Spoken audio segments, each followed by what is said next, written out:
Buenas tardes, damos la bienvenida a todos los presentes a esta nueva sesión de la Cátedra Lorencita Villegas. En esta ocasión abordaremos el tema de guías de transición en atresia de esófago con fístula traqueoesofágica. Bueno, buenas tardes para todos. Mi nombre es Ana María Bautista. Yo soy residente segundo año de cirugía general. Mi asesor fue el doctor Juan Fernando Medina y el día de hoy pues les vamos a presentar, como ya mencionaron, las guías de transición de atresia esofágica. El contenido de la charla, vamos a dar una introducción, una epidemiología, clasificación, diagnóstico y manejo de la atresia y posteriormente vamos a pues, ahondar las guías de transición publicadas en 2023 con todos pues, los subtipos que se manejan en esta. Entonces, a forma de introducción, la atresia esofágica constituye una anomalía congénita en donde una porción del esófago termina en un fondo de saco ciego y pierde esa continuidad hacia el esófago inferior. Digamos que esta patología tuvo un cambio importante cerca de los años 50, donde se empezó a ahondar más acerca del manejo quirúrgico y pues fue un antes y un después en cuanto a la supervivencia. Usualmente se presenta en conjunto con una fístula traqueoesofágica. Fue escrita inicialmente en 1670, pero el primer procedimiento quirúrgico exitoso se desarrolló en 1941. Por años fue considerada una condición letal, como lo mencioné previamente, más o menos hasta el siglo XX, en donde la tasa de sobrevida era bueno, aumentó a cerca del 90%, previamente era cerca del 40%, y pues hoy en día vemos que pues los pacientes tienen pues un buen desenlace por lo general. La epidemiología, entonces esta patología se presenta en uno de cada 2.400 a 4.500 nacimientos. Una proporción importante de los pacientes son prematuros, generalmente el nacimiento se da cerca de las 36 semanas. Los factores de riesgo relacionados son la edad avanzada y la diabetes gestacional en la madre. Como lo vimos, es muy frecuente que se asocie con fístula traqueoesofágica, cerca del 86%. Y algo muy importante también, que es lo que hoy en día tiene mayor relevancia en cuanto a la mortalidad de estos pacientes, es que en cerca del 50% se asocia a malformaciones asociadas. Se asocia pues a malformaciones principalmente cardiovasculares, que es lo que impacta más en cuanto a la sobrevida.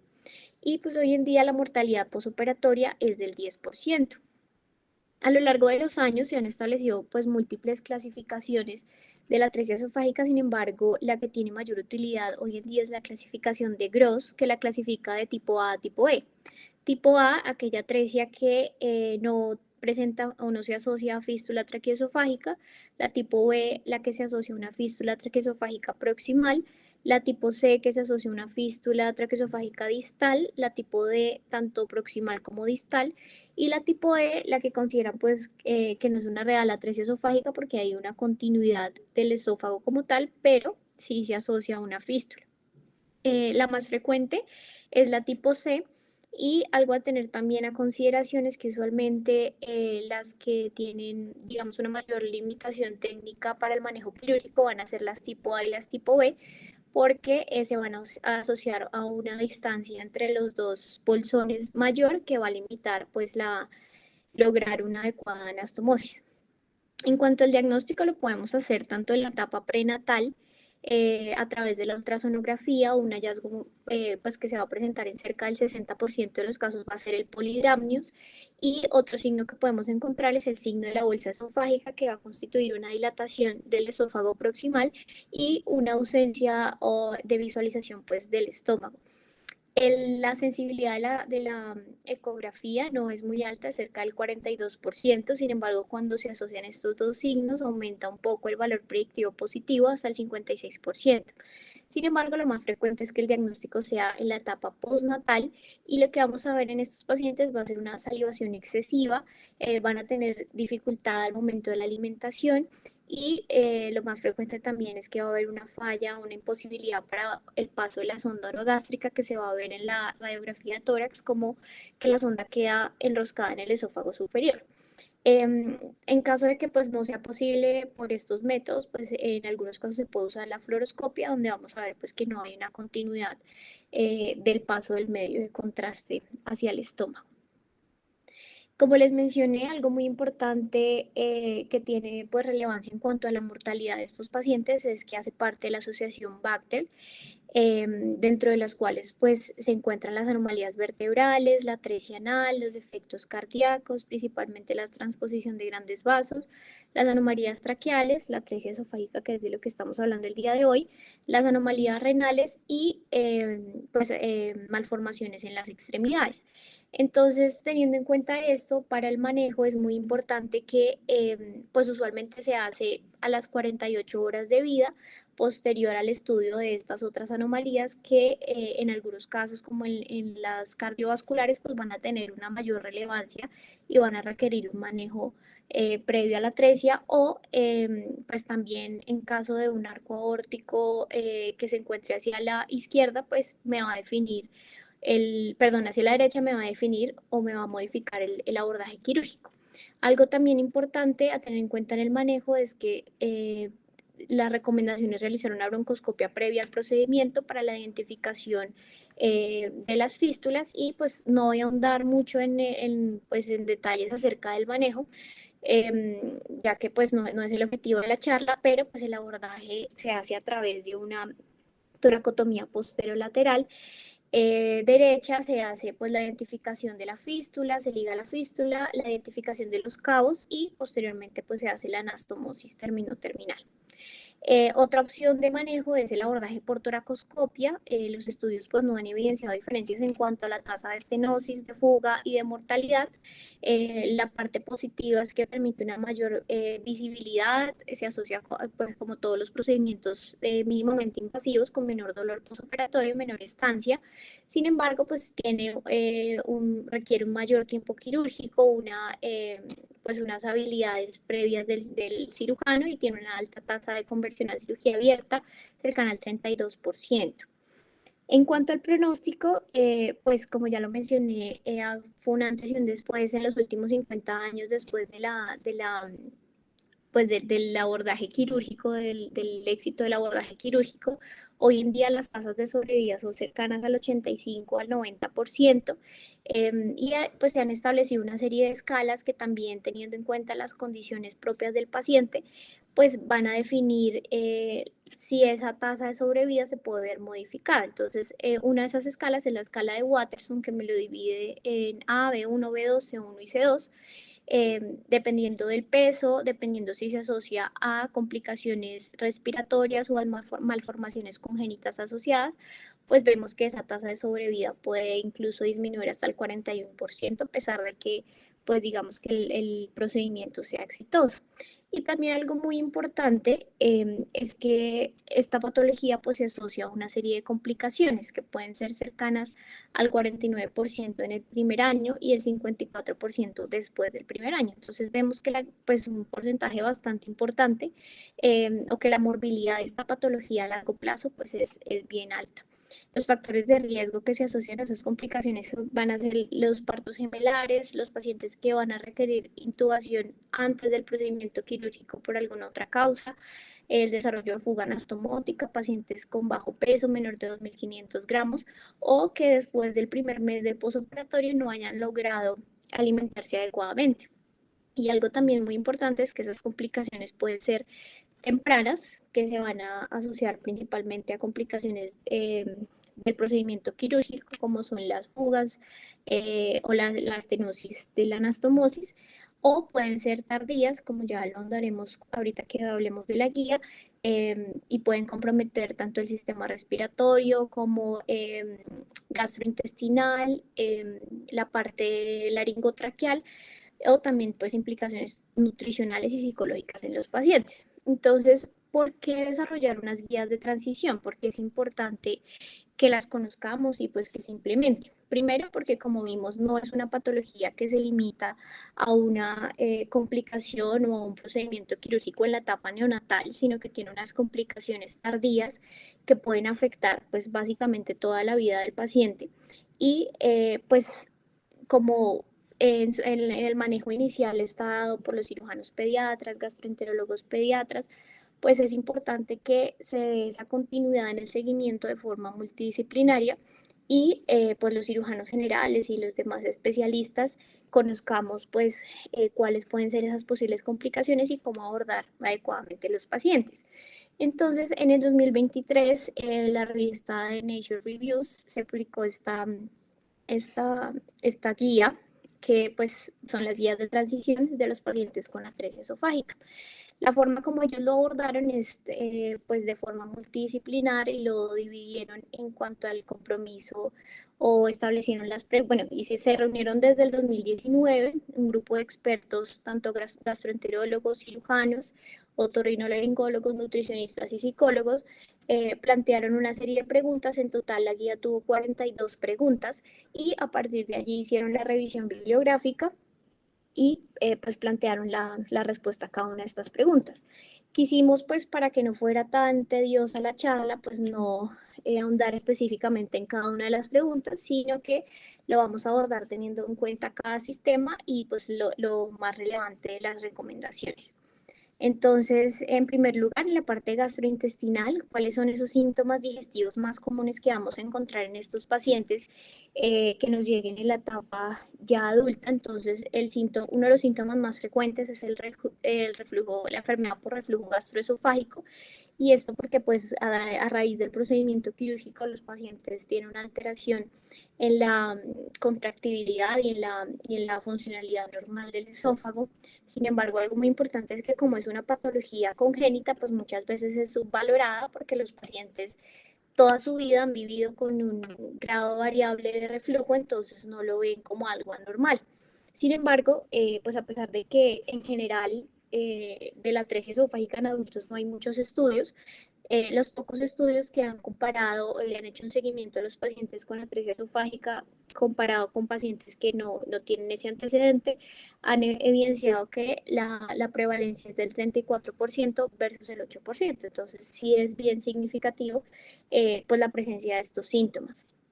En cuanto a la prevalencia y las causas de disfagia, pues este es uno de los más frecuentes, afecta del 39 al 85%, entonces vemos que casi todos los pacientes van a tener algún grado de disfagia. La mayor severidad pues va a ser a sólidos en cerca del 70% y los pacientes van a referir que usualmente requieren varios sorbos de agua para poder completar pues el paso de los alimentos. Como estos niños pues es frecuente que lo presenten, lo importante es en aquellos que durante su etapa de adolescencia, su vida adulta, tienen algún cambio en esa disfagia, y como lo veremos más adelante teniendo en cuenta las complicaciones esofágicas asociadas, estos pacientes van a requerir una evaluación endoscópica para descartar estas complicaciones. Dentro de las causas de disfagia, en estos pacientes tenemos causas tanto inflamatorias, anatómicas o de dismotilidad, inflamatorias, esofagitis eosinofílica, esofagitis péptica, un cáncer de esófago, alteraciones anatómicas como estenosis congénita, puentes mucosos, anormalidades vasculares o una dismotilidad intrínseca o en relación con el mismo posoperatorio. Entonces, en cuanto a la prevalencia de esas complicaciones esofágicas que vamos a encontrar o que debemos buscar también en estos pacientes, pues el resumen de las guías es que realmente no hay muchos estudios que las validen y que pues permitan identificar unos porcentajes pues adecuados. Sin embargo, de los pocos estudios que se han desarrollado, la esofagitis péptica tiene una prevalencia del 8 al 19%, la eosinofílica del 17%, las estenosis anastomóticas, pues realmente los estudios solo se han hecho en niños y son cerca del 18 al 60%, el divertículo proximal en el 13% y la dismotilidad esofágica sí una prevalencia bastante alta, cercana al 80%. Entonces, cuando los pacientes tengan algún cambio en su estado, digamos, basal o usual de síntomas, pues es donde debemos buscar estas complicaciones. Y en cuanto al riesgo del esófago de Barrett, entonces su prevalencia es cercana del 5%, comparada con la población general o los adultos, que es cercana al 2%, y con los niños, que es de menos del 0.002%. Usualmente el diagnóstico se da a los 13 años y pues algo muy importante es que hay 12 casos en la literatura reportados de cáncer en los pacientes con atresia esofágica, 4 casos han sido de adenocarcinoma y 10 casos de CA de células escamosas. Entonces, ¿cómo hago el seguimiento en esos pacientes si ya sé que tienen un riesgo de complicaciones esofágicas, de esófago de Barrett o de cáncer? Entonces, Cuando ya están en esa etapa de transición y ya pasan a nuestras manos, entonces la recomendación es que tengan una consulta con gastroenterología cada 2 años, entre los 18 y los 34 años y de forma anual en los pacientes mayores de 35 años. Y también es muy importante hacer el estudio endoscópico cada 5 años entre los 18 y 28, cada 3 años entre los 28 y los 40 años, cada 2 años entre los 40 y 50 años y de forma anual en pacientes mayores de 50 años, teniendo en cuenta que si los pacientes tienen, como ya lo mencionamos, algún cambio en su estado usual, pues el estudio endoscópico se debe hacer previamente. En cuanto ya a la parte quirúrgica, entonces, ¿cómo va a ser el manejo de esos pacientes que ya vimos que uno de los síntomas más frecuentes es la enfermedad por reflujo gastroesofágico, que no se controla con, pues digamos, con el manejo médico? Entonces, lo más importante es que no existe una definición estandarizada de los pacientes con atresia esofágica que, pues, que uno puede definir como que sufren de enfermedad por reflujo gastroesofágico incontrolable. Entonces, muy importante las manifestaciones clínicas, ver cómo son los síntomas usuales del paciente y si algo sale más allá de eso. Y siempre es muy importante objetivizar ese diagnóstico, bien sea con una endoscopia o en caso de que la endoscopia no encuentre hallazgos concluyentes, pues realizar una pHimetría, que es el diagnóstico la herramienta diagnóstica de elección. No, digamos que no se puede establecer un manejo quirúrgico ni medidas o intervenciones invasivas adicionales si yo no tengo un diagnóstico. Si ya en conjunto con las manifestaciones o bien sea con la endoscopia o la pHimetría ya he hecho un diagnóstico, pues ya pasamos al abordaje quirúrgico. Entonces la recomendación es un abordaje laparoscópico, pues ya sabemos que se pueden hacer cirugías antirreflujo de la totalidad del esófago o parciales, bien sean ISEN o un TUPET o un DOR. Lo que mencionan en la guía es que las parciales se cree que se asocian a menores complicaciones posoperatorias, sin embargo una tasa más alta de recurrencia del reflujo, contrario al Nissen, que se asocia a mayores complicaciones, pero menor tasa de recurrencia. Entonces, lo que ellos pues no dan una, digamos, no se orientan más a una versus la otra, sino que pues va a depender de la elección netamente del cirujano. Y pues algo muy importante es que estos pacientes durante la corrección de su atresia, pues usualmente van a cursar con un esófago corto, que va a requerir en muchos casos que durante la cirugía antirreflujo se haga pues otros procedimientos adicionales como lo son una gastroplastia de colis para pues alargar un poquito ese esófago y poder desarrollar el procedimiento. En cuanto bueno, otra de las alternativas, digamos, de manejo en estos pacientes en caso de que no se pueda hacer una anastomosis, digamos, de forma inicial. En algunos casos van a requerir una sustitución o realización de un neoesófago, bien sea con colon o un ascenso gástrico u otros procedimientos. Entonces, estos pacientes que tienen ese antecedente de sustitución esofágica, también es muy importante que tienen unas implicaciones especiales, unas complicaciones a corto plazo que ya vimos van a ser las mismas de la anastomosis pues, del esófago nativo, y unas complicaciones a largo plazo que pues se ha evidenciado que tiene unas complicaciones en la parte gastrointestinal. En los estudios que se han hecho de la parte histológica de los pacientes que, por ejemplo, tienen una sustitución esofágica con colon, se ha visto que muchos de ellos cursan con metaplasia o se han identificado algunos carcinomas y también cursan con complicaciones respiratorias como tos recurrente o disnea. Entonces, en estos pacientes, pues es recomendado hacer endoscopias o seguimiento endoscópico. Realmente ellos no dan una pauta de la temporalidad de este procedimiento, pero pues tenerlo en cuenta que se deben hacer de forma seriada. Y una de las complicaciones más frecuentes de este procedimiento es la redundancia colónica. Entonces, la pauta que se da es si el paciente está asintomático, se puede dar un manejo expectante, pero si por el contrario presenta síntomas en relación con esta complicación, pues ya evaluar la posibilidad de un manejo quirúrgico, una resección de ese segmento del colon, una reanastomosis, la realización de una Y de Rux o una coloplastia. En cuanto a la parte respiratoria, entonces estos pacientes tienen una alta tasa de complicaciones, pueden presentar neumonía en un 56%, bronquitis en un 70%, tos persistente en un 31% o sibilancias en un 33%. También es frecuente que hagan una alteración de las pruebas de función pulmonar, pueden hacer tanto patrones restrictivos como obstructivos y pues muy importante en la etapa de transición siempre deben tener un seguimiento por neumología y unas pruebas de función pulmonar.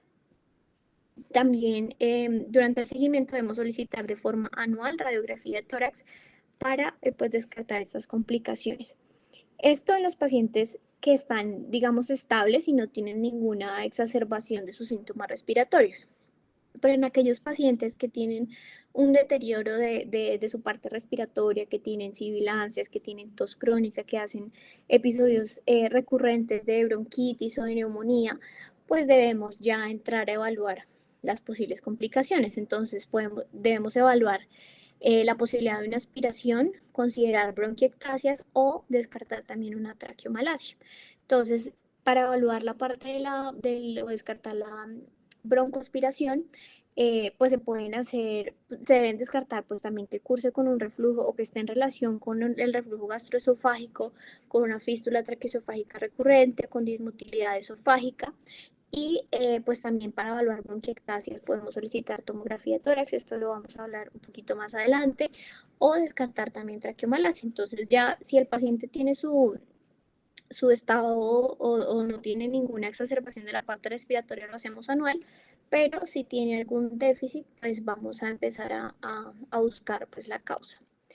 Entonces es muy frecuente que estos pacientes también cursen con bronquiectasias y la recomendación de ellos es en aquellos pacientes que tienen tos crónica o deterioro en las pruebas de función pulmonar o cambios persistentes en ese seguimiento que le estamos haciendo en la radiografía de tórax anual, pues ellos recomiendan la realización de un TAC de tórax con contraste para descartar estas bronquiectasias. ¿Y en qué pacientes durante el seguimiento le voy a realizar una broncoscopia? En esos pacientes en los que quiero evaluar traqueomalacia, en esos pacientes que quiero determinar si hay una fístula traqueoesofágica recurrente o en muchos casos que de pronto no haya sido detectada de forma temprana, o también en aquellos que se desea pues, obtener un cultivo de las vías aéreas inferiores por infecciones respiratorias recurrentes. En cuanto a la prevalencia del asma de estos pacientes, se cree que pues ellos también, por ese fenómeno de aspiración que presentan, eh, generan un fenómeno de hiperreactividad bronquial que puede hacer que, digamos, que tengan una mayor tendencia a desarrollar patologías como el asma. Sin embargo, pues esa prevalencia no es muy clara en los estudios que hay, que usualmente no son de adultos, pues la prevalencia es cercana al 30%. En cuanto al cáncer de pulmón, únicamente hay un caso reportado y se cree que es por ese fenómeno de aspiración que genera un proceso inflamatorio persistente. Sin embargo, pues tampoco hay muchos estudios que nos permitan pues dar unas recomendaciones concluyentes. Y en cuanto al uso de antibióticos profilácticos, los que más se han estudiado son los macrólidos y las recomendaciones que en esos pacientes que tienen infecciones respiratorias recurrentes, pues sí es válido el uso de este tipo de antibióticos. En cuanto a la parte de otorrinolaringología, de la parte laringotraqueal, entonces, como le hemos mencionado, la aspiración es pues un síntoma frecuente. Eh, Puede ser por una mayor predisposición de forma directa o en relación con el reflujo. Algo muy importante es que la aspiración se da sobre todo en los niños de menor edad, pero se ha visto que presenta una compensación en la adolescencia y en la etapa adulta, siendo menos frecuente en estos pacientes. Y pues realmente no existe un estudio específico que permita establecer que el paciente cursa con aspiración, sino que usualmente se ha, digamos que entendido que los pacientes que tienen infecciones respiratorias recurrentes o patologías respiratorias crónicas, pues digamos que se asocia indirectamente a un proceso de aspiración. Sin embargo, pues no existen estudios específicos, lo que recomiendan es que se pueden realizar bien sea broncoscopias, o, o endoscopias, evaluar presencia de fístulas o de forma indirecta que nos permitan pues identificar si el paciente cursa o no con aspiración. Y por los factores de riesgo y el por qué estos niños tienen mayor predisposición a desarrollarlas, primero, pues por la dismotilidad esofágica. Ya vimos que puede estar en relación también con el reflujo, efectos del procedimiento quirúrgico como tal, patologías gastrointestinales asociadas o pues que estos pacientes no desarrollan una adecuada, digamos, efecto motor para un adecuado tránsito de los alimentos, entonces hacen pues que esto se vaya a las vías respiratorias y hagan aspiraciones. En cuanto a las fístulas traqueosofágicas recurrentes, la incidencia es del 20%. Los factores de riesgo van a ser principalmente una fuga anastomótica previa o disfunción esofágica. La localización más frecuente va a ser donde tenían esa fístula traqueosofágica original que fue previamente corregida. Este diagnóstico usualmente es tardío porque los pacientes o pueden ser asintomáticos o presentan síntomas muy leves y en muchos casos pueden ser fístulas recurrentes, fístulas de nueva aparición o incluso fístulas que durante el abordaje inicial, el manejo quirúrgico inicial no fueron diagnosticadas. Por eso la recomendación de que en el abordaje, en el manejo, pues siempre se haga una broncoscopia previa al procedimiento quirúrgico. Y en este caso, en caso de que sospechemos que el paciente tenga una fístula recurrente, la recomendación en cuanto al diagnóstico es un TAC de tórax con contraste. Con respecto a la parálisis de cuerda vocal, también es frecuente del 3 al 28%. La más frecuente es en la tipo E, que es aquella que no tiene pues una atresia como tal, sino que únicamente la fístula. Y los factores de riesgo asociados son que haya habido una fístula anastomótica previa, una fuga anastomótica previa o una esofagostomía. Y otra complicación importante es la traqueomalacia, que es bastante frecuente, más frecuente en los niños, del 37 al 89%. Y esta es otra de las patologías que también tiene como una compensación en la vida adulta y en los adultos pues pasa a tener una prevalencia del 13%. Los síntomas son bastante inespecíficos, todos disneas, sibilancias o también infecciones recurrentes. Y el diagnóstico, la recomendación es la traqueomalacia, que como vimos, pues era una de las indicaciones de la realización de la broncoscopia en esta etapa de transición. Entonces, ¿cuál es la recomendación en cuanto a pues en cuanto a las patologías laringotraqueales? Como sea una alta frecuencia de diagnósticos tardíos, por lo que mencionamos que usualmente pueden ser asintomáticos o pues no, digamos que los niños ya vienen con esos síntomas, entonces no se estudian adicionalmente. Entonces, la recomendación es que tengan un seguimiento por otorrinolaringología y que ellos pues definan la periodicidad de los estudios adicionales que van a solicitar. En cuanto a la parte nutricional, pues la prevalencia de nutrición en estos pacientes es cercana del 20 al 23.7%. Los factores de riesgo principalmente van a ser pacientes con bajo peso o pues la disfagia va a tener un papel muy importante. En caso de que identifiquemos que estos pacientes cursan con una desnutrición, pues debemos tomar medidas, bien sea suplementos orales con una alta carga proteica o en caso de que la disfagia sea muy severa, pues el uso de una sonda nasogástrica o una gastrostomía y pues en estos pacientes darle la relevancia a la disfagia que pues, los estudios que han hecho han evidenciado que puede estar presente en el 45% de los niños a los 5 años del posoperatorio o el 48% a los 10 años del posoperatorio. Entonces, pues esta va a ser principalmente a sólidos y debemos tenerlo en cuenta como una causa o un factor de riesgo para esta desnutrición que va a estar dada sobre todo a los alimentos que digamos que no son tan solubles como por ejemplo las carnes rojas, algunas frutas o algunas verduras.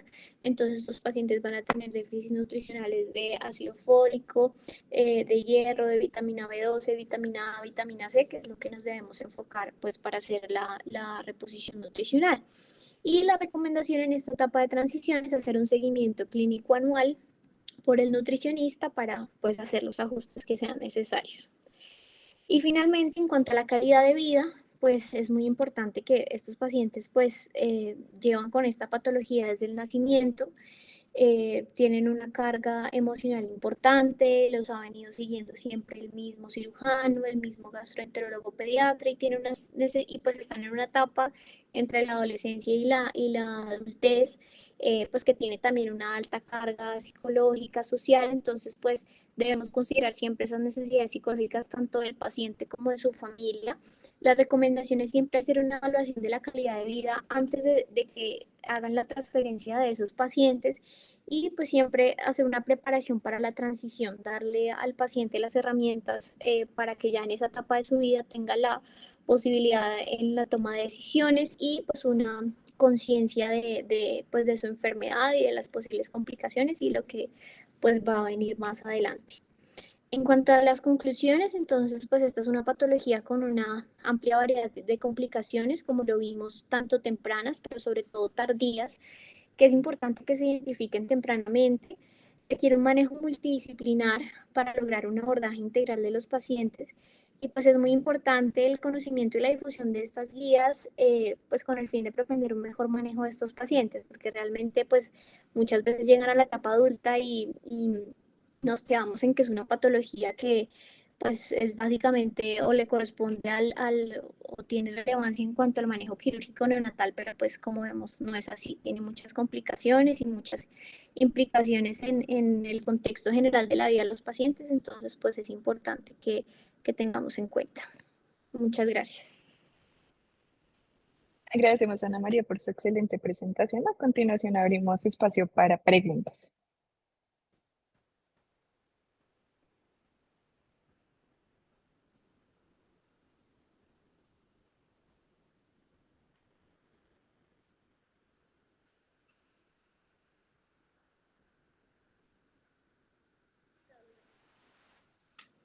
Buenas tardes, ¿me escuchan? Sí, doctora Suárez. Bueno, quería, pues digamos, como más a manera de felicitarlos por esta charla, me parece muy importante que tengamos en cuenta el seguimiento de los pacientes a quienes se les corrige una atresia esofágica. Realmente tenemos que tener en cuenta que estos son pacientes que después de la cirugía, pues el tratamiento no termina. Como lo vimos en cada una de las revisiones, son pacientes que se deben seguir incluso hasta la edad adulta. A veces de pronto se nos pasa todo esto del seguimiento del reflujo gastroesofágico, las imágenes, los síntomas asociados. Digamos que nosotros en el hospital que estamos expuestos en mayor frecuencia a las patologías de vía aérea, vemos que la traqueomalacia es una enfermedad que cada vez encontramos con más frecuencia y se nos pasa mucho en este tipo de pacientes. Entonces creo que es muy importante que tengamos en cuenta todo este seguimiento. Me parece importante hacer énfasis en la toracoscopia previa a la corrección de la atresia esofágica, que nos va a permitir pues no solo descartar la presencia de esta traqueomalacia, sino también de fístulas proximales. Sabemos que la más frecuente es la tipo C, pero también la literatura ha mostrado que en ocasiones este porcentaje tan alto reportado en la literatura es porque se nos han pasado las fístulas que son proximales y distales. Entonces es súper importante hacer esta pues broncoscopia previo a la corrección quirúrgica, que la hemos pues digamos en algunos casos dejado de lado por la falta de disponibilidad de insumos, pero que creemos que es importante realizar. Y el seguimiento, pues creo yo muy importante, la parte del reflujo gastroesofágico, pues si tenemos el apoyo de gastroenterología, hacerlo con este servicio, de lo contrario, pues también hacerlo nosotros mismos cuando hay pues una preparación en endoscopia y en el manejo de estas patologías. Y lo mismo la traqueomalacia y el seguimiento broncoscópico, que digamos, pues tenemos la facilidad de hacerlos nosotros también como cirujanos pediatras. Creo que no era nada más.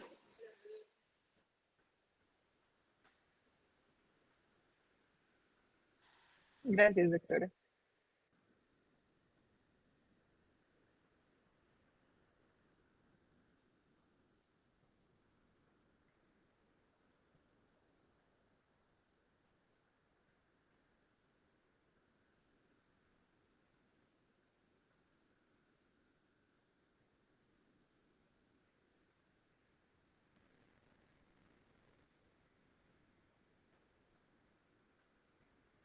Agradecemos la asistencia. Damos por finalizada la sesión del día de hoy.